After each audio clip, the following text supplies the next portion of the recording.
एक दफा का जिक्र है। एक गांव में एक गरीब बुढ़िया रहती थी जो तन्हा जिंदगी गुजार रही थी। इसके पास दुनिया की कोई आसाइश न थी, लेकिन इसका दिल ईमान और भरोसे से भरा हुआ था। वो नेकी के अमल करती और अल्लाह से दुआ करती कि वो इसकी जिंदगी आसान कर दे।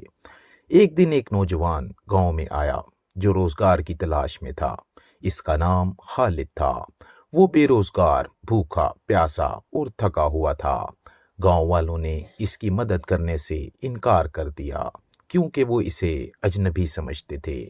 जब खालिद बुढ़िया के दरवाजे पर पहुंचा तो इसने नरमी से सलाम किया और खाने के लिए कुछ मांगा। बुढ़िया ने मुस्कुराकर इसे अंदर बुलाया, पानी पिलाया और अपनी थोड़ी सी रोटी इसके साथ बांट ली। खालिद ने शुक्रिया अदा किया और इसके दरो दीवार से सुकून महसूस किया। इसने वादा किया कि अगर कभी वो कुछ बन गया तो बुढ़िया की मदद जरूर करेगा। कुछ साल गुजर गए। खालिद शहर चला गया, मेहनत की, इल्म हासिल किया और एक कामयाब ताजिर बन गया।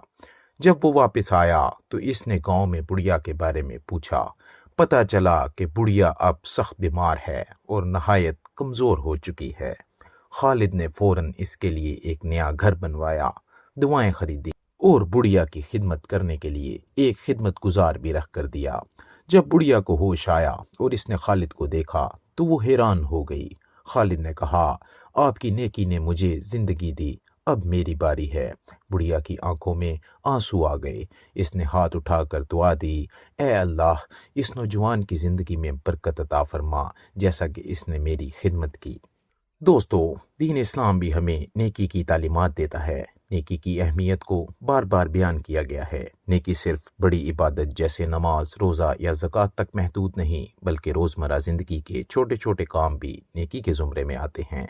किसी को पानी पिलाना, किसी भूखे को खाना खिलाना, रास्ते से तकलीफ दे चीज़ हटाना या किसी को खुशी देना, ये सब नेकी है।